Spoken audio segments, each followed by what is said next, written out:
Ketika seseorang telah ditetapkan Allah Subhanahu wa Ta'ala sebagai nabi dan rasul, bukan hanya dari garis keturunannya saja yang terpilih dan terjaga kesuciannya dari segala dosa, bahkan Allah juga ikut menjaga akhlak si calon nabi, bahkan sejak ia beranjak remaja ke dewasa.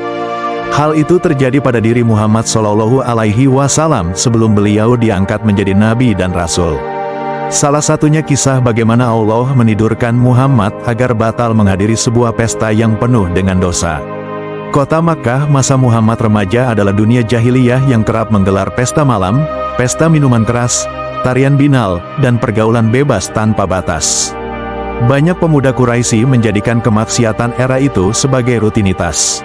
Namun Allah telah menyiapkan Muhammad remaja dengan penjagaan khusus, meskipun beliau belum menerima wahyu kala itu.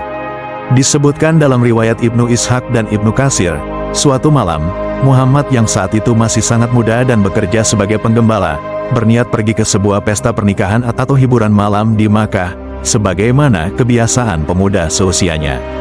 Namun di tengah perjalanan menuju tempat pesta, sebelum sampai ke lokasi hiburan, Allah hembuskan rasa kantuk yang sangat luar biasa pada mata Muhammad sehingga ia balik lagi ke rumah untuk memilih tidur dengan sangat lelap. Ketika pagi hari terbangun, ia mendapati dirinya bukan di tempat pesta, dan pesta itu juga sudah bubar, sehingga tidak satupun kemaksiatan ia saksikan di acara maksiat tersebut.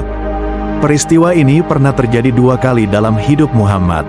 Setiap kali ada niat serupa, Allah menutupnya dengan tidur, seolah-olah beliau dijaga langsung oleh Allah dari segala keburukan tanpa harus menyaksikan pengalaman dosa itu sendiri. Peristiwa ini menunjukkan bahwa kenabian bukan proses tiba-tiba, melainkan memang sudah dipersiapkan sejak lama.